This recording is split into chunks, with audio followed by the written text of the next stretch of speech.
ಶ್ರೀ ಗುರು ರಾಘವೇಂದ್ರಾಯ ನಮಃ. ನಿತ್ಯಂ ಅಮ್ಮ ಮಗಳು ಯೂಟ್ಯೂಬ್ ಚಾನಲ್ಗೆ ಸ್ವಾಗತ. ಯಾರೆಲ್ಲ ಈ ವಿಡಿಯೋನ ನೋಡ್ತಿದ್ದೀರಾ ಅವ್ರಿಗೆಲ್ಲರಿಗೂ ನನ್ನ ನಮಸ್ಕಾರನ ತಿಳಿಸ್ತಾ ಇವತ್ತಿನ ಈ ವಿಡಿಯೋದಲ್ಲಿ ಒಂದು 4 ಕಮೆಂಟ್ಗಳಿಗೆ ಉತ್ತರ ಕೊಡೋ ಪ್ರಯತ್ನನ ಮಾಡ್ತಾ ಇದ್ದೀನಿ. ಮೊದಲನೇದಾಗಿ ಒಬ್ಬರು ಕೇಳಿದರು ನಾವು ರಾಯರಿಗೆ ಯಾವ ರೀತಿ ಕನೆಕ್ಟ್ ಆಗಬೇಕು ಅಂತ. ಹಾಗೆ ಇನ್ನೊಬ್ಬರು ಕೇಳಿದ್ದಾರೆ ಶ್ರಾವಣ ಮಾಸದಲ್ಲಿ ಯಾವ ರೀತಿ ಪೂಜಿಸಬೇಕು. ಇನ್ನೊಬ್ಬರು ಕೇಳಿದ್ದಾರೆ ಏಕಾಗ್ರತೆ ಅನ್ನೋದು ಕಡಿಮೆ ದೇವ್ರ ಮನೇಲಿದ್ದಾಗ ಏನು ಮಾಡಬೇಕು ಅಂತ. ಹಾಗೆ ಇನ್ನೊಬ್ಬರು ಕೇಳಿದ್ದಾರೆ ಬೆಳಿಗ್ಗೆ ಬೇಗ ಎದ್ದಿರ್ತಿರಲ್ಲ ಮಧ್ಯಾಹ್ನ ನಿದ್ದೆ ಬರಲ್ವಾ ಅಂತ. ಎಲ್ಲರ ಕಮೆಂಟ್ಗೂ. ಹಾಗೆ ಇನ್ನೊಂದು ಇಬ್ಬರು ಕೇಳಿದ್ದಾರೆ ನಿಮ್ಮ ಊರು ಯಾವುದು ಅಂತ. ಖಂಡಿತ ಎಲ್ಲದಕ್ಕೂ ಉತ್ತರ ಕೊಡೋ ಪ್ರಯತ್ನನ ಮಾಡ್ತೀನಿ. ನಾವು ಮೊದಲನೇದಾಗಿ ರಾಯರಿಗೆ ಯಾವ ರೀತಿ ಕನೆಕ್ಟ್ ಆಗಬೇಕು. ರಾಯರಿಗೆ ನಾನಾಗಲಿ ನೀವಾಗಲಿ ಎಲ್ಲರೂ ಮಕ್ಕಳೇ. ನಾವು ಅವ್ರ ಮುಂದೆ ಹೇಗಿರ್ತೀವಿ ಅದ್ರ ಮೇಲೆ ನಮಗೆ ರಾಯರು ಅನುಗ್ರಹಿಸ್ತಾರೆ. ಯಾರು ಭಕ್ತಿಯಿಂದ ರಾಯರೇ ಅಂತ ಅಂದರೆ ಸಾಕು, ಖಂಡಿತ ಅವರು ಸ್ಪಂದಿಸ್ತಾರೆ. ಆ ಸ್ಪಂದನೆ ತಗೋಬೇಕು ನಾವು ಅಂತ ಅಂದರೆ ಅವ್ರಿಗೆ ಅಂತ ಸ್ವಲ್ಪ ಸಮಯನಾದರೂ ಪ್ರತಿದಿನ ಕೊಡಬೇಕು. ಮೊದಲನೇದಾಗಿ ಸಮಯ ಕೊಡಬೇಕು, ಅವ್ರ ಮುಂದೆ ಕೂರಬೇಕು ಅಂದ್ಬಿಟ್ಟು ಮನೆ ಕೆಲಸ ಎಲ್ಲ ಮಾಡದೆ ಹಾಗಾಗಿ ಬಿಟ್ಟು ಬಂದು ಕೂತ್ಕೊಳ್ಳೋದಲ್ಲ. ನಿಮ್ಮ ಕಂಪ್ಲೀಟ್ ಕೆಲಸಗಳನ್ನ ಮುಗಿಸ್ಕೊಂಡು ರಾಯರಿಗೆ ಅಂತಲೇ ಸ್ವಲ್ಪ ಸಮಯನ ಕೊಟ್ಟು ಅವ್ರ ಮುಂದೆ ನಿಮ್ಮ ಕಷ್ಟಗಳಾಗಲಿ ಇಷ್ಟಗಳಾಗಲಿ ನಿಮ್ಮ ಏನೇ ಮಾತುಗಳಿದ್ರು ರಾಯರ ಜೊತೆ ಕೂತು ಮಾತಾಡಿ. ಹಾಗೆ ನೀವು ರಾಯರ ಮುಂದೆ ಕೂತಾಗ ಅವ್ರನ್ನೇ ದೃಷ್ಟಿ ಇಟ್ಟು ನೋಡಿ. ಎಷ್ಟು ಅಂದರೆ ನಿಮ್ಮ ಕಣ್ಣು ಆ ಕಡೆ ಈ ಕಡೆ ಹೋಗಬಾರ್ದು. ಈ ರೀತಿ ನಾವು ದೇವ್ರ ಮನೇಲಿ ಬಂದು ಅವ್ರನ್ನ ದೃಷ್ಟಿ ಇಟ್ಟು ಕೂತು ನೋಡಬೇಕು ಅಂದರೆ ಅದಕ್ಕೂ ಮುಂಚೆ ನಮ್ಮ ಮನೆ ಒಳಗಡೆ ಇರೋ ಅಂತಹ ಜನರದು ಇಷ್ಟ ಕಷ್ಟಗಳು, ಈಗ ಕಾಫಿ ಟೈಮು ಟೀ ಟೈಮು ಅಥವಾ ಮಕ್ಳಿಗೇನೋ ಬೇಕು ಅದೆಲ್ಲ ಕಂಪ್ಲೀಟಾಗಿ ನೀವು 5 ನಿಮಿಷ ಕೂರಿ ಎಲ್ಲ ಮುಗಿಸ್ಕೊಂಡು ಬಂದು ಕೂತ್ರೆ ರಾಯರು ಕೂಡ ಮೆಚ್ಚುತ್ತಾರೆ.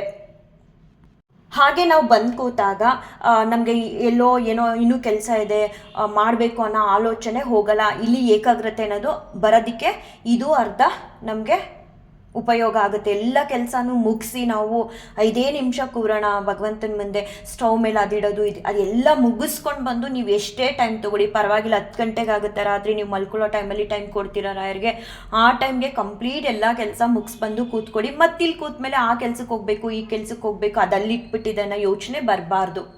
ನಾನಂತೂ ಅಳ್ತಾ ರಾಯರಿಗೆ ಕನೆಕ್ಟ್ ಆಗೋದೆ. ಅಷ್ಟು ಕಷ್ಟ ನಿಜವಾಗ್ಲೂ ಮನುಷ್ಯನಿಗೆ ಕಷ್ಟಗಳು ಬರೋದೇ ನಾವು ದೇವರಿಗೆ ಹತ್ತಿರ ಆಗೋದಕ್ಕೆ ಅಂತ ದೊಡ್ಡವ್ರು ಹೇಳ್ತಾರೆ. ಅದು ನನ್ನ ಜೀವನದಲ್ಲಿ 100ಕ್ಕೆ 100 ಸತ್ಯ ಆಯಿತು. ತುಂಬ ಕೂತು ಅಳ್ತಿದ್ದೆ. ನಾನು ನೋಡೋಕ್ಕಾಗದೆ ರಾಯರು ಒಂದ್ಸಲ ಬಲ್ಭಾಗದಿಂದ ಜಾಜಿ ಹೂವನ್ನ ಕೊಟ್ಬಿಟ್ರು. ಕಾಕಡ ಹೂವು ಅಂತ ಹೇಳ್ತಾರಲ್ಲ ಅದನ್ನು ಕೊಟ್ಟರು. ಆವತ್ತಿಂದ ಇವತ್ತುವರೆಗೂ ಪ್ರತಿನಿತ್ಯ ನನಗೆ ಆಶೀರ್ವಾದ ಮಾಡಿ ಸ್ಪಂದಿಸ್ತಾರೆ. ಎಲ್ಲ ರೀತಿಯೂ ನನ್ನ ಅವ್ರ ಮುಂದೆ ಕೂತ್ಕೊಂಡು ಮಾತಾಡಿದಾಗ ಸ್ಪಂದಿಸ್ತಾರೆ. ನಾನು ಯಾರಿಗೇ ಆದರೂ ಹೇಳೋದೇನೆಂದರೆ ನೀವು ಮನಸ್ಸನ್ನ ಶುದ್ಧವಾಗಿ ಇಟ್ಕೊಳ್ಳಿ. ಬರೀ ಮಂತ್ರ ಹೇಳ್ತಿದ್ದೀವಿ ನಾವು ರಾಯರಿಗೆ ಇಂಥ ಮಂತ್ರನ ಇವ್ರು ಕನೆಕ್ಟ್ ಆಗಿಬಿಡ್ತಾರೆ ಈ ಮಂತ್ರಕ್ಕೆ ಅನ್ನೋದು ಸುಳ್ಳು. ಹೇಗೆ ಮನಸ್ಸನ್ನು ಶುದ್ಧವಾಗಿ ಇಟ್ಕೋಬೇಕು, ಮನೇಲಿ ಯಾರೇ ಆಗಿರಲಿ ನಮಗಿಂತ ಯಾವುದೇ ರೀತಿಲಿ ಬೇರೆಯವರು ಚೆನ್ನಾಗಿರಲಿ ಹೇಗೆ ಇರಲಿ ನಾವು ಒಬ್ರನ್ನ ನೋಡಿ ಅಸೂಯೆ ಪಡಬಾರ್ದು. ಹಾಗೆ ಬೇರೆಯವ್ರಿಗೆ ನಾವು ಶಾಪ ಕೂಡ ಹಾಕಬಾರ್ದು. ಯಾವಾಗಲೂ ಭಗವಂತ ನನಗೆ ನೀನು ನನ್ನ ಜೀವನನ ಈ ರೀತಿ ಕೊಟ್ಟಿದ್ಯಾ, ಹೀಗೆ ಇರ್ತೀನಪ್ಪ, ಎಲ್ಲ ನಿನ್ನಿಷ್ಟಕ್ಕೆ ಬಿಟ್ಟಿದ್ದು, ನಂದೇನಿಲ್ಲಪ್ಪ, ನೀನು ಕರ್ಕೊಂಡು ಹೋದಾಗೆ ನಾನು ಬರ್ತೀನಿ ಅನ್ಬೇಕು. ನಾವೇನು ಮಾಡ್ತೀವಿ ಒಂದೊಂದ್ಸಲ ಬೇರೆಯವ್ರನ್ನ ನೋಡಿದ್ರೆ ಹೊಟ್ಟೆ ಕಿಚ್ಪಡ್ತೀವಿ. ಮನಸ್ಸೊಳಗಡೆ ಒಂದಿರುತ್ತೆ, ಮನಸ್ಸು ಹೊರಗಡೆನೇ ಒಂದಿರುತ್ತೆ. ಆದಷ್ಟು ಮನಸ್ಸನ್ನ ನಾವು ಶುದ್ಧವಾಗಿ ಇಟ್ಕೋಬೇಕು. ನಿಜವಾಗ್ಲೂ ಅಷ್ಟು ಶುದ್ಧವಾಗಿ ಇಟ್ಕೊಂಡು ರಾಯರ ಮುಂದೆ ಕೂತ್ಕೊಳ್ಳೋದು ಕಷ್ಟ. ನಾವು ಹೆಂಗಿರ್ತೀವಿ ಹಂಗೆ ಒಪ್ಪಿಸ್ಬಿಡ್ಬೇಕು ರಾಯರನ್ನ. ರಾಯರೇ ನಮ್ಮ ಮನಸ್ಸನ್ನ ಪರಿಶುದ್ಧ ಮಾಡಿಬಿಡ್ತಾರೆ. ಇವತ್ತಿಗೂ ನನ್ನ ಬಾಯಲ್ಲಿ ಒಂದು ಸುಳ್ಳು ಬರಲ್ಲ. ಆದರೆ ಅದಕ್ಕೂ ಮುಂಚೆ ನಾನು ರಾಯರ ಮುಂದೆ ಬಂದು ಕೂತ್ಕೊಳ್ಳೋದಕ್ಕೂ ಮುಂಚೆ ಖಂಡಿತ ನಾನು ಕೂಡ ಸುಳ್ಳು ಹೇಳ್ತಿದ್ದೆ ಮನೇಲಿ. ನಮಗೆ ಯಾರಿಗಾದ್ರೂ ಸಹಾಯ ಮಾಡೋದಕ್ಕೆ ಶಕ್ತಿ ಕೊಟ್ಟಿದ್ದಾನ ಭಗವಂತ, ಸಹಾಯ ಮಾಡಬೇಕು. ಇಲ್ವಾ ನಾವಾಯಿತು ದೇವರಾಯಿತು ನಮ್ಮ ಮನೆ ಆಯಿತು ಅಂತ ಇದ್ಬಿಡ್ಬೇಕು. ಯಾರು ಹೇಗಾರು ಇಲ್ಲಿ ಸಹಾಯ ಮಾಡೋಕ್ಕಾದ್ರೆ ಮಾಡೋಣ. ಬೇರೆಯವ್ರನ್ನ ನೋಡಿ ಆಡ್ಕೊಳ್ಳೋದು, ಅಸೂಯೆ ಪಡೋದು, ಆಮೇಲೆ ಎಲ್ಲ ನನಗೆ ಬೇಕು ಇದು ನಂದೇ ಅನ್ನೋದು ಇರಬಾರ್ದು. ನಮಗೆ ಸ್ಟಾರ್ಟಿಂಗ್ ಅವೆಲ್ಲ ಗುಣಗಳು ಹೋಗೋಕ್ಕೆ ಸಾಧ್ಯ ಇಲ್ಲ. ರಾಯರ ಮುಂದೆ ಕೂತಾಗ ನಾವು ಬಂದು ಕೂತ್ಕೊಂಡು ರಾಯರನ್ನ ಕೇಳಬೇಕು, ನನಗೆ ಭಕ್ತಿ ಅನ್ನೋದನ್ನು ಕೊಡಿ, ಶ್ರದ್ಧೆ ಅನ್ನೋದನ್ನು ಕೊಡಿ ಅಂತ ಒಂದೊಂದೇ ನಮ್ಮ ಮನಸ್ಸನ್ನ ಕ್ಲೀನ್ ಮಾಡ್ತಾ ಬರ್ತಾರೆ. ನಮ್ಮಲ್ಲಿ ಏನು ಬೇಡ್ದ ಇರೋ ಗುಣಗಳಿರ್ತಾವೋ ಅದನ್ನೆಲ್ಲ ಖಂಡಿತ ರಾಯರು ತೆಗಿತಾರೆ. ನಮ್ಮನ್ನ ಎಷ್ಟು ನಾನು ಹೇಳ್ತೀನಿ ಒಂದು ಮಾತು, ನಿಮಗೆ ಏನೋ ಒಂದು ಒಡವೆ ವಸ್ತ್ರನೇ ಬೇಕು ಅಥವಾ ಏನೋ ಒಂದು ಹೈಫೈ ಆಗಿರೋದೇ ಬೇಕು ನಾವು ನಗ್ನಾಗ್ತಾ ಇರೋದಕ್ಕೆ ಅನ್ನೋದು ತೆಗೆದು ಹಾಕ್ತಾರೆ. ನಾನು ಇದ್ದಂಗೆ ಬಹಳ ಸಂತೋಷವಾಗಿರ್ತೀನಿ. ಏನು ಬೇಡ, ಕೂತಿದ್ದ ಜಾಗದಲ್ಲೇ ಆನಂದ. ರಾಯರ ಮುಂದೆ ಕೂತ್ರೆ ಸಾಕು, ಸಂತೋಷ, ನಗ್ತಿರ್ತೀನಿ. ಇಂತಹ ಜೀವನನ ನಾನು ಮುಂದೆ ಅಂದರೆ ಕಳೆದೋಯ್ತಲ್ಲ, ಆವಾಗ ನನಗೆ ಸಿಗದೆ ಹೋಯ್ತಲ್ಲ ಅನ್ನೋ ಪಶ್ಚಾತ್ತಾಪ ಪಡ್ತಿರ್ತೀನಿ. ಅಷ್ಟು ಚೆನ್ನಾಗಿರೋ ಜೀವನನ ಇದ್ದಂಗೆ ಬದುಕದನ್ನ ರಾಯರು ಕಲಿಸ್ಕೊಡ್ತಾರೆ. ಹಾಗೆ ನಾವು ಇವಾಗ ದೇವ್ರ ಮನೆಗೆ ಬರ್ತೀವಿ ಅಂದರೆ ದೇವ್ರ ಮನೆಯೇ ದೇವಸ್ಥಾನ ಅಂತ ಭಾವಿಸಿ ನಾವು ದೇವಸ್ಥಾನಕ್ಕೆ ಹೋದರೆ ಏನು ಮಾಡ್ತೀವಿ, ಕಾಲೆಲ್ಲ ತೊಳ್ಕೊಂಡು ಹಣೆಗೆ ಕುಂಕುಮ ಗಂಧ ಎಲ್ಲ ಹಾಕ್ಕೊಂಡು ಹೋಗ್ತೀವಿ. ಹಾಗೆ ಮನೇಲಿರೋ ದೇವಸ್ಥಾನನೂ ನಮಗೆ ದೇವ್ರ ಮನೆಯೂ ಕೂಡ ದೇವಸ್ಥಾನ ಅಂತ ಭಾವಿಸಿ ಕಾಲೆಲ್ಲ ತೊಳ್ಕೊಂಡು ಕೈ ಕಾಲು ಮುಖ ಒರೆಸ್ಕೊಂಡು ರಾಯರ ಹತ್ರ ಅಥವಾ ಯಾವುದೇ ನಿಮ್ಮ ಇಷ್ಟ ದೇವ್ರ ಹತ್ರ ಹೋಗಬೇಕಾದ್ರೆ ಒಂದು ಗಂಧ ತಿಲಕ ಸುಮಾರು ಮುದ್ರೆಗಳು ಬರುತ್ತೆ, ನಿಮ್ಗೆ ಯಾವ್ದು ಇಷ್ಟ ಅದನ್ನು ಹಾಕ್ಕೊಂಡು ಭಕ್ತಿಯಿಂದ ನಾವು ಒಳಗಡೆ ಈಗ ದೇವಸ್ಥಾನದೊಳಗಡೆ ಹೋಗ್ತಾನೆ ನಾವು ಹೊಸ್ಲು ಮುಟ್ಟಿ ನಮಸ್ಕಾರ ಮಾಡಿಕೊಂಡು ಕೈ ಮುಗಿದು ಹೋಗ್ತೀವಲ್ವ, ಹಾಗೆ ನನ್ನ ದೇವ್ರ ಮನೆಯೂ ದೇವಸ್ಥಾನದ ಸಮ ಅಂತ ಭಾವಿಸ್ಬೇಕು. ಕೈ ಮುಗಿದು ಒಳಗಡೆ ಹೋಗಿ 5 ನಿಮಿಷ ಕೂತ್ಕೊಳ್ಳಿ. ಅಪ್ಪ ನನ್ನ ಜೀವನ ಹಿಂಗಿದೆ, ನನಗೆ ಇಂಥದ್ದು ಬೇಕು, ಹೀಗೆ ಮಾಡಿಕೊಡಿ. ನಾನು ಒಂದು ಹೇಳ್ತೀನಿ, ಇವಾಗ ನಾನು ಏನು ರಾಯರ ಮುಂದೆ ಕೂತ್ ಮಾತಾಡ್ತಿದ್ದೀನಿ ಅದನ್ನು ಕೂಡ ರಾಯರು ಕೇಳಿಸ್ಕೊತಾರೆ. ಪ್ರತಿಯೊಬ್ಬರು ಮನೇಲಿರೋ ರಾಯರು ನಾವು ಏನು ಮಾತಾಡ್ತಿರ್ತೀವಿ ಎಲ್ಲನೂ ಕೇಳಿಸ್ಕೊಳ್ತಿರ್ತಾರೆ. ಕೆಲವ್ರಿಗೆ ಸ್ಪಂದಿಸ್ತಾರೆ, ಕೆಲವ್ರಿಗೆ ಸ್ಪಂದಿಸಲ್ಲ. ಆ ಸ್ಪಂದಿಸೋ ರೀತಿ ನಾವು ನಡ್ಕೋಬೇಕು, ಸುಳ್ಳುಗಳು ಹೇಳಬಾರ್ದು, ಎಲ್ಲರನ್ನೂ ಪ್ರೀತಿ ವಿಶ್ವಾಸದಿಂದ ಕಾಣಬೇಕು. ನಮ್ಮನ್ನ ದ್ವೇಷಿಸೋರನ್ನ ಕೂಡ ನಾವು ಏನೋ ಹಿಂಗೆ ದ್ವೇಷಿಸ್ತಿದ್ದಾರಪ್ಪ ನಿನ್ನ ಪಾದಕ್ಕೆ ಬಿಟ್ಬಿಡ್ತೀನಿ, ನಾನೇನು ಅವ್ರ ವಿಚಾರಕ್ಕೆ ಹೋಗಲ್ಲ, ನೋಡ್ಕೊಳ್ಳಿ ಅಂತ ಹೇಳಿದ್ರೆ ಸಾಕು. ರಾಯರು ಅವ್ರನ್ನ ಹೇಗೆ ನಮ್ಮ ವಿಚಾರಕ್ಕೆ ಬರ್ದೇರಾಗಿ ಮಾಡಬೇಕು ಆ ರೀತಿ ಎಲ್ಲ ರಾಯರಿಗೆ ಬಿಟ್ಟಿದ್ದು ಅಂತ ಹೇಳಿ ಬದುಕೋದನ್ನ ಕಲೀರಿ. ಖಂಡಿತವಾಗ್ಲೂ ರಾಯರು ನಮ್ಮ ಕೂಗು ಬೇಗ ತಲುಪುತ್ತೆ. ಒಂದು ಮಂತ್ರ ಜೊತೆಗೆ ಎಷ್ಟು ನಾವು ರಾಯರಿಗೆ ಹತ್ರ ಆಗ್ತೀವೋ ಹಾಗೆ ನಮ್ಮನ್ನು ನಮ್ಮ ಒಳಗಡೆಯಿಂದ ಶುದ್ಧ ಮಾಡಿಕೊಂಡಾಗ ಪರಿಶುದ್ಧವಾದ ಭಕ್ತಿ ಪರಿಶುದ್ಧವಾದ ಮನಸ್ಸಿಗೆ ರಾಯರು ಒಲ್ದು ಬರ್ತಾರೆ. ರಾಯರು ಒಂದು ಸಲ ಒಲ್ದು ಬಿಟ್ಟರೆ ಸಾಕು. ನಾನು ಹೇಳಲ್ವ, ಯಾವ ಕಷ್ಟಗಳು ಕೂಡ ನಿಮಗೆ ಕಷ್ಟ ಅನ್ಸಲ್ಲ.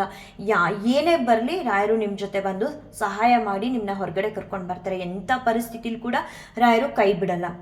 ಆಮೇಲೆ ರಾಯರಿಗೆ ನಾವೇನೋ ಒಂದು ಕೊಡ್ತೀವಲ್ವ, ಒಂದು 10 ರೂಪಾಯಿಗೆ ಹೂ ತಂದು ಕೊಡ್ತೀವಲ್ವ, ಅಯ್ಯೋ ದೇವ್ರಿಗೆ ತಂದು ಕೊಡ್ಬೇಕಾ ಅನ್ನೋ ಕೊರಗು ಮನಸ್ಸಿಂದ ಯಾವತ್ತೂ ಮಾಡಬೇಡಿ. ನೀವು ಒಂದೇ ಒಂದು ದಳ ತುಳಸಿ ಇಟ್ಟರು ಕೂಡ ಭಗವಂತ ರಾಯರೇ ಆಗಲಿ ನಿಮ್ಮ ಇಷ್ಟ ದೇವರೇ ಆಗಲಿ ಏನೋ ತಂದ್ಕೊಟ್ಟ ನನಗೆ ಅಂತಾರೆ ಹೊರತು ನೀನು ಇಷ್ಟೇ ತಗೋಬಾ ಅಂತ ಎಂದೂ ಹೇಳಲ್ಲ. ನಾವು ದೇವ್ರನ್ನ ನಿಮ್ಮ ಇಷ್ಟ ದೇವರಾಗಲಿ ಯಾರೇ ಆಗಲಿ ನಾವು ಅವ್ರನ್ನ ಪ್ರೀತಿಸ್ಬೇಕು, ಗೌರವಿಸ್ಬೇಕು. ನಮ್ಮನೇಲಿ ಒಬ್ರ ಥರ ರಾಯರನ್ನ ನೋಡಬೇಕು. ಈಗ ನಾವು ನಮ್ಮ ದಿನನಿತ್ಯದಲ್ಲಿ ಎಷ್ಟೆಲ್ಲ ಮಾಡ್ಕೊಳ್ತೀವಿ, ದೇವ್ರಿಗೊಂದು ಹೂ ಅರ್ಪಿಸ್ತೀವಲ್ವ ಅದನ್ನು ಸಮರ್ಪಣಾ ಭಾವದಿಂದ ಅರ್ಪಿಸ್ಬೇಕು. ನಮ್ಮ ಮನೇಲಿ ಒಬ್ಬರು ಇವ್ರಿಗೆ ನಾನು ಹೂ ಇಡಬೇಕು ಅನ್ನೋ ಪ್ರೀತಿ ಅನ್ನೋದು ಬರಬೇಕು. ಪ್ರೀತಿ ಮತ್ತು ಶ್ರದ್ಧೆ ಎರಡೂ ಸೇರಿದಾಗ ಭಕ್ತಿ ಅನ್ನೋದು ನಿಮ್ಮಲ್ಲೇ ಹುಟ್ಟುತ್ತೆ. ಈಗ ಶ್ರದ್ಧೆ ಅಂದರೆ ನಾವು ಒಂದು ಸೀರಿಯಲ್ ನೋಡ್ತಿರ್ತೀವಿ, ದೇವ್ರ ಮನೆಗಲ್ವಾ ಆಮೇಲೆ ಹೋದರೆ ಆಯಿತು ಬಿಡು ಅನ್ನೋದು, ಬೇರೆಯವ್ರ ಜೊತೆ ಮಾತಾಡ್ತಿರ್ತೀವಲ್ವ ದೇವ್ರ ಮನೆಗಲ್ವಾ 6 ಗಂಟೆ ಆಯಿತು ದೀಪ ಹಚ್ಚಬೇಕು ಅನ್ನೋದು ನಿಮಗೆ ಬಂದ್ಬಿಡ್ಬೇಕು. ಅಥವಾ ಒಂದು ಲೈಟ್ ಹಾಕಿ ಅವ್ರ ಮುಂದೆ ಒಂದು 5 ನಿಮಿಷ ಕೂರಬೇಕು ಅಂತ ಆ ಟೈಮಲ್ಲಿ ನೀವು ಅಯ್ಯೋ ಬಿಡು ದೇವ್ರಲ್ವಾ ರಾಯರಲ್ವಾ ಆಮೇಲೆ ಹೋದ್ರಾಯ್ತು ಆಮೇಲೆ ಅನ್ನೋದಿರಬಾರ್ದು.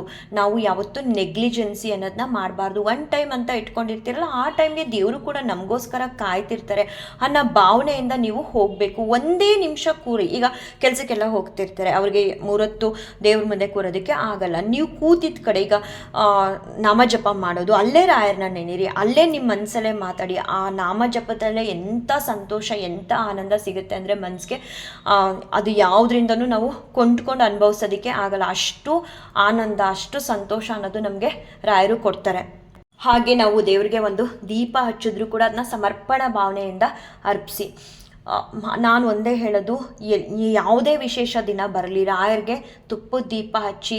ತುಂಬ ಅಂದರೆ ತುಂಬ ಒಳ್ಳೆಯದು. ಯಾಕೆ ಪದೇ ಪದೇ ನಾನು ತುಪ್ಪದ ದೀಪ ಹಚ್ಚಿ ಅಂತ ಹೇಳ್ತೀನಿ ಅಂದರೆ, ನಾನು ನನ್ನ ಕಷ್ಟದ ಪರಿಸ್ಥಿತಿಲಿ ಉಸಿರು ಕಟ್ಟೋ ಅಷ್ಟು ಕಷ್ಟ ಇತ್ತು. ಅಂಥ ಪರಿಸ್ಥಿತಿಲಿ ಬುಧವಾರ ಮಧ್ಯಾಹ್ನ ಅದಕ್ಕೇನು ಟೈಮಿಂಗ್ಸ್ ಇರಲಿಲ್ಲ, 2:30-3 ಗಂಟೆ ಸಮಯದಲ್ಲಿ ದೀಪ ಹಚ್ಚಿದ್ದೆ ತುಪ್ಪದಲ್ಲಿ. ಅದು ಕೂಡ ನನಗೆ ಮೊದಲನೇ ಬಾರಿ ಹೇಗೆ ಹಚ್ಚಬೇಕು ಅಂತ ಗೊತ್ತಿಲ್ಲ, ಹೇಗೋ ನನ್ನನ್ನು ಕಾಪಾಡಪ್ಪ ಅಂತ ಹೇಳಿ ಹಚ್ಚಿದ್ದು. ಇವತ್ತು ನನ್ನನ್ನು ಇಲ್ಲಿವರೆಗೂ ಕರ್ಕೊಂಡು ಬಂದಿದ್ದಾರೆ. ಏನೂ ಕಷ್ಟ ಇಲ್ಲ, ಎಷ್ಟು ಸಂತೋಷವಾಗಿದ್ದೀನಿ ಅಂದರೆ ಅದನ್ನು ಬೇರೆಯವ್ರು ಕೂಡ ಅನುಭವಿಸ್ಬೇಕು ರಾಯರ ಭಕ್ತರು ಅನ್ನೋದೇ ನನ್ನ ಆಸೆ. ಮತ್ತು ಆದಷ್ಟು ರಾಯರ ಜೊತೆ ನೀವು ಮಾತಾಡಿ. ನಿಮ್ಗೇನು ಮಾತಾಡಬೇಕು, ಅವ್ರ ಮೇಲೆ ಕೋಪ ತೀರಿಸ್ಕೋಬೇಕಾ, ಯಾಕೆ ಹಿಂಗೆ ಮಾಡಿಬಿಟ್ರಿ ಅಂತ ಹೇಳಿ ನೀವೇನೋ ಒಂದು ಕೇಳ್ಕೊಳ್ತೀರಾ, ಅದನ್ನು ಮಾಡಿಕೊಡ್ತಾರ. ಆವಾಗ ನೀವು ಒಂದು ಥ್ಯಾಂಕ್ಸ್ ಅನ್ನೋದನ್ನು ಹೇಳೋದನ್ನ ಮರಿಬೇಡಿ. ರಾಯರ ಜೊತೆ ನೀವು ಹೆಚ್ಚು ಮಾತಾಡಿದಷ್ಟು ಅವರು ನಿಮಗೆ ಬೇಗ ಕನೆಕ್ಟ್ ಆಗ್ತಾರೆ. ರಾಯರ್ ಭಕ್ತರಾದ್ಮೇಲೆ ಸುಳ್ಳಂತೂ ಹೇಳೋದಕ್ಕೆ ಹೋಗ್ಬೇಡಿ. ಒಂದು ತಿಳ್ಕೊಳ್ಳಿ, ಏನಂತ ಅಂದರೆ ನಮ್ಮನ್ನು ನೋಡೋದಕ್ಕೆ ಯಾರೂ ಇರಲ್ಲ. ಈಗ ಮನೇಲಾಗಲಿ ಎಲ್ಲಾರೇ ಆಗಲಿ ನಮ್ಮ ಮನಸ್ಸಲ್ಲಿ ಏನಿದೆ, ನಾವೇನು ಮಾಡ್ತಿದ್ದೀವಿ ಅಂತ ನೋಡೋದಕ್ಕೆ ಯಾರೂ ಇರಲ್ಲ. ಆದರೆ ರಾಯರು ಕೂತಿದ್ದ ಕಡೆನೇ ನಮ್ಮ ಮನಸ್ಸಲ್ಲಿ ಏನು ಬರ್ತಿದೆ, ನಾವು ಏನು ಯೋಚನೆ ಮಾಡ್ತಿದ್ದೀವಿ ಮತ್ತು ನಾವು ಏನು ಕೆಲಸ ಮಾಡ್ತೀವಿ ಅಂತ ಎಲ್ಲನೂ ನೋಡ್ತಾರೆ ಕೂತಿದ್ದ ಜಾಗದಲ್ಲೇ.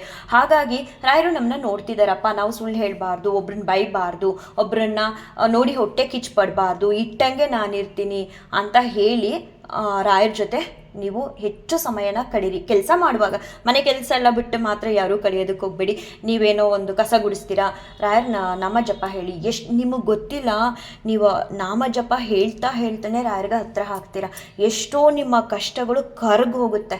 ಅದು ಪ್ರಯತ್ನ ನಾವು ಮಾಡಬೇಕು, ಬರಬೇಕು, ರಾಯರ ಮುಂದೆ ಕೂರಬೇಕು. ರಾಯರ ನಾಮ ಜಪ ನಮ್ಮ ಬಾಯಲ್ಲಿ ಬರಲ್ಲ, ನಾನು ಎಷ್ಟೇ ಹೇಳಿದ್ರು ಅದು ಅಷ್ಟು ಸುಲಭವಾಗಿ ಬರಲ್ಲ. ಎಲ್ಲೋ ಮೈಂಡ್ ಓಡುತ್ತೆ, ಏನೇನೋ ಆಗ್ತಿರುತ್ತೆ. ಇಷ್ಟೆಲ್ಲ ಕೇಳಿಸ್ಕೊಂಡ್ವಲ್ಲ, ನಾಳೆಯಿಂದ ಹೇಳಬೇಕು ಅನ್ಸುತ್ತೆ, ಆಗಲ್ಲ. ಆಗ ನಾವೇನು ಮಾಡಬೇಕು, ರಾಯರೇ ನಾನು ನಿಮ್ಮಲ್ಲಿ ಒಂದು ಕೇಳ್ಕೊಳ್ತೀನಿ, ನಿಮ್ಮ ಪರಮ ಭಕ್ತರಲ್ಲಿ ನಾನೂ ಒಬ್ಳು ಕೂಡ ಆಗಬೇಕು ಅನ್ನೋ ಆಸೆ, ನನ್ನನ್ನು ಭಕ್ತಳನ್ನಾಗಿ ಮಾಡ್ಕೊ, ನನಗೆ ಶ್ರದ್ಧೆ ಭಕ್ತಿ ಅನ್ನೋದನ್ನು ಕೊಡು ಅಂತ ಕೇಳ್ಕೊಳ್ಳಿ. ಖಂಡಿತ ಕೊಟ್ಟು ನಿಮ್ಮನ್ನ ಕನೆಕ್ಟ್ ಮಾಡ್ಕೊಬಿಡ್ತಾರೆ. ನಾನಂತೂ ಒಂದೊಂದ್ಸಲ ನಿದ್ದೆ ಮಾಡೋದಕ್ಕೆ ಅಂತ ಹೋಗ್ತೀನಲ್ಲ, ಅವಾಗ ಕೂಡ ಶ್ರೀರಾಮ ರಾಘವೇಂದ್ರಾಯ ಅಂತ ಬರ್ತಾನೆ ಇರುತ್ತೆ ನನ್ನ ಮನಸ್ಸೊಳಗಡೆಯಿಂದ. ನೀವು ಪ್ರಯತ್ನ ಪಡಿ, ಖಂಡಿತವಾಗ್ಲೂ ರಾಯರು ನಿಮಗೆ ಹತ್ರ ಆಗ್ತಾರೆ. ಹೆಚ್ಚು ಸಮಯ ಕಳೀರಿ.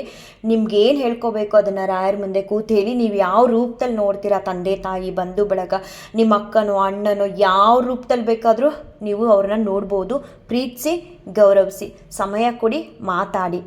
ನನಗೆ ಏನು ತಿಳಿದಿತ್ತು ಈ ಒಂದು ವರ್ಷದಲ್ಲಿ ರಾಯರನ್ನ ಕನೆಕ್ಟ್ ಆಗೋದಕ್ಕೆ, ಅದನ್ನು ನಾನು ನಿಮ್ಮ ಮುಂದೆ ಹೇಳಿದ್ದೀನಿ. ಇನ್ನೂ ಏನಾದರೂ ಮರ್ತಿದ್ರೆ ಯಾವತ್ತಾದರೂ ವಿಡಿಯೋಗಳಲ್ಲಿ ತಿಳಿಸೋ ಪ್ರಯತ್ನನ ಮಾಡ್ತೀನಿ. ಹಾಗೆ ಇನ್ನೊಬ್ಬರು ಕೇಳಿದರು ಏಕಾಗ್ರತೆ ಬಗ್ಗೆ. ಕೇಳ್ಕೊಳ್ಳಿ, ಸಿಂಪಲ್, ರಾಯರನ್ನ ಕೇಳಿ ನನಗೆ ನಿಮ್ಮಲ್ಲಿ ಏಕಾಗ್ರತೆ ಬರಬೇಕು ಕೊಡಿ ಅಂತ. ಹಾಗೆ ಒಂದು ರಾಯರ ಮುಂದೆ ಕೂತು ಧ್ಯಾನ ಮಾಡೋದಕ್ಕೆ ಶುರು ಮಾಡಿ. ಮನೇಲಿ ಆದಷ್ಟು ದೇವ್ರ ಮನೆಗೆ ಬಂದಾಗ ಹೊರಗಡೆ ಏನು ಕೆಲಸಗಳಿದೆ ಅದನ್ನೆಲ್ಲ ಮುಗಿಸ್ಬರೋ ಪ್ರಯತ್ನ ಪಟ್ಟು ಬಂದು ರಾಯರ ಮುಂದೆ ಕೂತ್ಕೊಳ್ಳಿ, ರಾಯರನ್ನ ಕೇಳ್ಕೊಳ್ಳಿ. ನಿಮಗೂ ಕೂಡ ಏಕಾಗ್ರತೆ ಅನ್ನೋದು ಖಂಡಿತ ರಾಯರು ಕೊಟ್ಟೇ ಕೊಡ್ತಾರೆ. ಹಾಗೆ ಶ್ರಾವಣ ಮಾಸದಲ್ಲಿ ರಾಯರನ್ನ ಪೂಜಿಸೋದನ್ನ ಹೇಳ್ಕೊಡಿ ಅಂತ ಹೇಳಿದ್ದೀರಾ ಅಲ್ವಾ. ರಾಯರನ್ನ ಪೂಜಿಸೋದು ತುಂಬ ಸರಳ, ತುಂಬ ಸುಲಭ. ಏನಿಲ್ಲ, 2 ಸ್ಪೂನು 2 ದೀಪಕ್ಕೂ ತುಪ್ಪ ಹಾಕಿ ದೀಪನ ಹಚ್ಚಿದ್ರೆ ಸಾಕು, ರಾಯರು ನಿಮ್ಮ ಜೀವನದಲ್ಲಿ ಬೆಳಕನ್ನೋದನ್ನು ಕೊಟ್ಬಿಡ್ತಾರೆ. ಏನಂದರೆ ಈ ಶ್ರಾವಣ ಮಾಸದಲ್ಲಿ ಅವರ ಆರಾಧನೆ ಬರ್ತಿದೆ. ಆ ಆರಾಧನೆ ಟೈಮಲ್ಲಿ ರಾಯರ ದಿವ್ಯ ಸಾನ್ನಿಧ್ಯ ಹೆಚ್ಚಿರುತ್ತೆ. ನೀವು ಮನೇಲಿ ಶ್ರೀ ರಾಘವೇಂದ್ರಾಯ ನಮಃ ಅಂತನಾದರೂ ಬರಿಬೋದು. ಇಲ್ಲ ನೀವು ದೇವಸ್ಥಾನಗಳಿಗೆ ಹೋದರೆ ಈ ಆರಾಧನೆ ಏನು ಬರ್ತಿದೆ 18ರಿಂದ 24ರವರೆಗೂ ಅಲ್ಲಿ ತುಂಬ ಸೇವೆಗಳನ್ನ ಲೀಸ್ಟ್ ಹಾಕಿರ್ತಾರೆ. ನಿಮ್ಗೆ ಇಷ್ಟ ಬಂದಿದ್ದ ಸೇವೆನ ಹೋಗಿ ದುಡ್ಡು ಕೊಟ್ಟು ರಶೀತಿ ತೊಗೊಂಡು ರಾಯರಿಗೆ ಮಾಡಿಸ್ಬೋದು. ಇಲ್ಲಪ್ಪ ನಾನು ಮನೇಲೇ ಮಾಡ್ತೀನಿ ಅಂತ ಅಂದರೆ ನೀವು ಗುರುವಾರ ವಿಶೇಷ ದಿನಗಳಲ್ಲಿ ರಾಯರಿಗೆ ತುಪ್ಪದ ದೀಪ ಹಚ್ಚಿ ಗುರುಸ್ತೋತ್ರನ ಮನೇಲಿ ಪ್ರತಿದಿನ ಹಾಕ್ಕೊಳ್ಳಿ. ಶ್ರಾವಣ ಮಾಸ ಅಂತ ಅಲ್ಲ, ಬೇರೆ ದಿನಗಳಲ್ಲಿ ನೀವು ಯಾವಾಗ ರಾಯರ ಮುಂದೆ ಕೂರ್ತೀರೋ ಅವಾಗೆಲ್ಲ ಗುರುಸ್ತೋತ್ರನ ಕೇಳಿಸ್ಕೊಳ್ಳಿ. ಹೇಳಕ್ಕೆ ಬರಲ್ಲ ಅಂದರೆ ಪೂಜ್ಯ ರಾಘವೇಂದ್ರಾಯ ಅದನ್ನು ಹೇಳ್ಕೊಳ್ಳಿ. ಶ್ರಿತಜನ ದುರಿತಗ್ಲಂ ಶ್ಲೋಕ ಬರುತ್ತೆ, ಅದನ್ನು ಕೂಡ ಹೇಳ್ಕೊಳ್ಳಿ. ಆದಷ್ಟು ನಾಮಸ್ಮರಣೆನ ಮಾಡಿ. ಹಾಗೆ ಅವರ ಆರಾಧನೆ ಸಮಯ ಬರುತ್ತಲ್ಲ ಈಗ ಶ್ರಾವಣ ಮಾಸದಲ್ಲಿ, ಆ ಟೈಮಲ್ಲಿ ನೀವು ಯಾರಿಗಾದರೂ ನೀವೇ ಅನ್ನದಾನ ಮಾಡ್ಬೋದು. ಇಲ್ಲ ದೇವಸ್ಥಾನಗಳಲ್ಲಿ ಅವಾಗಲೇ ಹೇಳಿದ ರೀತಿ ಒಂದಷ್ಟು ಸೇವೆಗಳ ವಿವರಣೆ ಹಾಕಿರ್ತಾರೆ. ನಿಮಗೆ ಈ ಶ್ರಾವಣ ಮಾಸದಲ್ಲಿ ನಾನು ರಾಯರಿಗೆ ಒಂದು ವಿಶೇಷವಾಗಿ ಏನಾದರೂ ಮಾಡಿಸ್ಬೇಕು ಅನ್ನೋ ಆಸೆ ಇದ್ದರೆ ಆ ರಶೀತಿ ತೊಗೊಂಡು ನೀವು ರಾಯರಿಗೆ ಮಾಡಿಸ್ಬೋದು. ಮನೇಲಾದರೆ ಈ ಆರಾಧನೆ ಬರುತ್ತಲ್ಲ ಶ್ರಾವಣದಲ್ಲಿ, ಆ ಟೈಮಲ್ಲಿ ನಿಮ್ಮ ಮನೇಲಿ ನಿಮಗೆ ಭಗವಂತ ಏನು ಶಕ್ತಿ ಕೊಟ್ಟಿದ್ದಾನೆ ಅದರ ಅನುಸಾರ ರಾಯರಿಗೆ ಹೂವಿನ ಅಲಂಕಾರ ಮಾಡಿ, ನೈವೇದ್ಯಗಳನ್ನ ಮಾಡಿ, ಒಂದು 4 ಜನಕ್ಕೆ ಕುಂಕುಮ ಕೊಡೋದು, ಅಥವಾ ಅವ್ರನ್ನ ಕರೆದು ಊಟಕ್ಕೆ ಹಾಕೋದು, ಅಥವಾ ಮಕ್ಕಳುಗಳಿಗೆ ಯಾವುದಾದ್ರೂ ನೋಟ್ಬುಕ್ ದಾನ ಮಾಡೋದು, ಹೀಗೆ ಯಾವ ರೀತಿ ಬೇಕಾದರೂ ಮಾಡ್ಬೋದು. ಒಟ್ಟಿನಲ್ಲಿ ರಾಯರ ಪೂಜೆ ತುಂಬ ಸರಳ, ಹಾಗೆ ತುಂಬ ಸುಲಭ ಕೂಡ. ಶುದ್ಧ ಮನಸ್ಸಿಂದ 2 ತುಪ್ಪದ ದೀಪ ಹಚ್ಚಿದ್ರೆ ಸಾಕು, ಭಗವಂತ ಗುರುರಾಯರು ನಮ್ಮನ್ನ ಒಲಿದು ನಮ್ಮ ಜೀವನನ ಉದ್ಧಾರ ಮಾಡ್ತಾರೆ. ರಾಯರ ಆರಾಧನೆ ಇರುತ್ತಲ್ಲ 3 ದಿನ ಕೂಡ, ಆವಾಗ 3 ದಿವಸ ನೀವು ಮಹಾಮಂಗಳಾರತಿಗೆ ರಾಯರ ಮಠಗಳಿಗೆ ಹೋಗಿ ಭೇಟಿ ಕೊಡ್ಬೋದು. ಹಾಗೆ ಇವಾಗ ಚಾತುರ್ಮಾಸ್ಯ ನಡೀತಿರೋದ್ರಿಂದ ನನಗೆ ಗೊತ್ತಿರೋ ಹಾಗೆ ಈ ತಿಂಗಳು 18ವರೆಗೂ ಮಾವಿನ ಹಣ್ಣು ಬಿಟ್ಟು ಇನ್ನೇನು ಇಡಕೂಡ್ದು ರಾಯರಿಗೆ ನೈವೇದ್ಯಕ್ಕೆ. ಇನ್ನು ಮುಂದೆ ಏನು ತಿಳಿಸ್ತಾರೆ ಅದನ್ನು ನಾನು ಈ ವಿಡಿಯೋ ಮೂಲಕ ತಿಳಿಸ್ತೀನಿ. ನನಗೂ ಕೂಡ ಗೊತ್ತಿಲ್ಲ. ನಮ್ಮ ಮನೆಯವರು ದೇವಸ್ಥಾನಕ್ಕೆ ಅಂತ ಹೋಗ್ತಾರೆ, ರಾಯರ ಮಠಕ್ಕೆ ಅಂತ. ನಾನು ಹೋಗಲ್ಲ. ಅವರು ಮಠಕ್ಕೆ ಹೋದಾಗ ಅಲ್ಲಿ ಬೋರ್ಡಲ್ಲಿ ಹಾಕಿದ್ನ ನೋಡಿ ಹೇಳಿದ್ರು, ಅದನ್ನು ನಾನು ನಿಮಗೆ ತಿಳಿಸಿದ್ದೆ. ಇನ್ನು ನೆಕ್ಸ್ಟು ಯಾವ್ದು ಹೇಳಿರ್ತಾರೆ ಅದನ್ನು ವಿಡಿಯೋ ಮೂಲಕ ಹೇಳ್ತೀನಿ. ಏನು ಒಟ್ಟಿನಲ್ಲಿ ನಿಮಗೆ ದೇವರು ಏನು ಕೊಟ್ಟಿದ್ದಾನೆ ಅದನ್ನು ಸಮರ್ಪಣೆ ಮಾಡಿ ದೇವರಿಗೆ ತುಳಸಿ ತಂದು, ಹೂಗಳು ತಂದು, ತುಪ್ಪದ ದೀಪ ಹಚ್ಚಿ, ತುಂಬಾ ನಾನು ಆವಾಗಲೇ ಹೇಳ್ದಂಗೆ ಸರಳ ಹಾಗೆ ಸುಲಭ ರಾಯರನ್ನ ಒಲಿಸ್ಕೊಳ್ಳೋದು, ಪೂಜಿಸೋದು. ಇನ್ನೊಂದೇನು ಹೇಳೋದಕ್ಕೆ ಇಷ್ಟಪಡ್ತೀನಿ ಗೊತ್ತಾ, ನಾನು ಬೆಳಗ್ಗೆನೇ ಬೇಗ ಎದ್ದಿರ್ತೀನಿ. ಯಾವಾಗಲೂ ನನಗೆ ನಾನು ತೊಗೊಳೋದಕ್ಕಿಂತ ಹೆಚ್ಚಾಗಿ ನನಗೆ ರಾಯರಿಗೆ ಏನಾದರೂ ತರಬೇಕು, ಆ ಹೂ ತರಬೇಕು. ನನ್ನನ್ನು ಯಾರಾದರೂ ಎಲ್ಲಾದರೂ ಬಟ್ಟೆ ತೊಗೊಳಕ್ಕರೆ ನಾನು ಎಲ್ಲೂ ಹೋಗಲ್ಲ. ಅದೇ ಹೂ ಇಂಥ ಕಡೆ ಎಲ್ಲಿ ಸಿಗುತ್ತೆ ಅಂತ ಹೇಳ್ತಾರೆ, ಅದು ಹುಡಿಕೊಂಡು ಹೋಗಿ ರಾಯರಿಗೆ ಅಂತ ತರ್ತೀನಿ. ಅಷ್ಟು ನನಗೆ ರಾಯರಂದರೆ ಇಷ್ಟ. ಆದರೆ ನಮ್ಮ ಮನೆಯವ್ರು ಏನು ಗೊತ್ತಾ, ನನ್ನ ಹಸ್ಬೆಂಡು ಅವರು 10 ನಿಮಿಷ ರಾಯರ ಮುಂದೆ ಕೂರೋರಲ್ಲ, ಅಥವಾ ರಾಯರದ್ದು ಯಾವುದೇ ಶ್ಲೋಕಗಳನ್ನ ಹೇಳೋರಲ್ಲ. ಆದರೆ ನನ್ನನ್ನು ಮಾರ್ಕೆಟ್ ಕರ್ಕೊಂಡು ಹೋಗಿ ಅಂದಾಗ ಕರ್ಕೊಂಡು ಹೋಗ್ತಾರೆ. ಇಂಥ ಕಡೆ ರಾಯರಿಗೆ ಇಂಥ ಸಿಗುತ್ತೆ, ತೊಗೊಬನ್ನಿ, ಇಂಥದೇ ಬೇಕು ಹೂಗಳು ಅಂದಾಗ ಖಂಡಿತ ಅವರು ಒಂಚೂರು ಬೇಸರ ಪಟ್ಕೊಳ್ಳಲ್ಲ. ಇನ್ನೂ ಹೆಚ್ಚಾಗೆ ನನಗೆ ತಂದು ಕೊಡ್ತಾರೆ. ಅವ್ರು ತಂದಿರೋದು ಇಷ್ಟ ಆಗಲ್ಲ ಅಂದರೆ ಮತ್ತೆ ಕಳಿಸ್ತೀನಿ, ಆಗಲೂ ಕೂಡ ಬೇಸರ ಪಟ್ಕೊಳ್ಳಲ್ಲ, ಹೋಗ್ತರ್ತಾರೆ. ಏನಂದರೆ ನಮ್ಮ ಮನೇಲಿ 3 ಜನ ಕೂಡ ರಾಯರಿಗೆ ಭಕ್ತರು. ಹೆಚ್ಚು ಸಮಯ ನಾನು ರಾಯರ ಮುಂದೆ ಕಳಿತೀನಿ, ಅವರಿಬ್ಬರು ಕಳಿಯಲ್ಲ. ಆದರೆ ನಮ್ಮ ಮನೆಯವ್ರಿಗೆ ಲಾಸ್ಟ್ ಟೈಮು ರಾಯರು ಒಂದು ಎಷ್ಟು ಅವರು ಆಗದೇ ಇಲ್ಲ ಅಂದ್ಕೊಂಡಿದ್ದನ್ನ ಮಾಡಿಕೊಟ್ಬಿಟ್ರು. ಅಷ್ಟೇ ಅಲ್ಲ, ಇನ್ನೊಂದು ಕೂಡ ಈಗ ಒಂದು 4 ದಿನದಿಂದ ಅವರು ಏನು ಪ್ರಾಬ್ಲಮಲ್ಲಿದ್ದರು ಅದನ್ನು ಕೂಡ ರಾಯರು ಸಡನ್ನಾಗಿ ಸರಿ ಮಾಡಿಕೊಟ್ರು. ಇವೆರಡೂ ವಿಚಾರವಾಗಿ ನಾನೊಂದು ವಿಡಿಯೋ ಮೂಲಕ ಹೇಳೋಣ ಅಂತ ಅಂದ್ಕೊಂಡಿದ್ದೀನಿ. ಇನ್ನೊಂದು 4 ದಿನ ಕಾಯ್ದು ಆ ಪ್ರಾಬ್ಲಮ್ ಸರಿ ಆದಮೇಲೆ ನಾನು ತಿಳಿಸೋಣ ಅನ್ನೋ ಕಾರಣಕ್ಕೆ ಇನ್ನೂ ಹೇಳಿಲ್ಲ. ಖಂಡಿತ ಇನ್ನೊಂದು 4 ದಿನದಲ್ಲಿ ನನ್ನ ಮನೆಯವ್ರಿಗೆ ರಾಯರಿಂದ ಆಗಿರೋಂತಹ 2 ತುಂಬಾ ನಮ್ಮ ಪಾಲಿಗೆ ಅದು ದೊಡ್ಡದು ಆ ಅನುಗ್ರಹನ ನಾನು ತಿಳಿಸ್ತೀನಿ ವಿಡಿಯೋ ಮೂಲಕ. ಖಂಡಿತವಾಗ್ಲೂ ರಾಯರು ನಾವು ಕೇಳಿದ್ದನ್ನೆಲ್ಲ ಕೊಡೋ ಕಾಮಧೇನು ಇದ್ದ ಹಾಗೆ. ನಾವು ತಾಳ್ಮೆಯಿಂದ ಅವ್ರನ್ನ ಪೂಜಿಸ್ಬೇಕು, ಅವ್ರಿಗೆ ನಮಿಸ್ಬೇಕು ಅಷ್ಟೇ.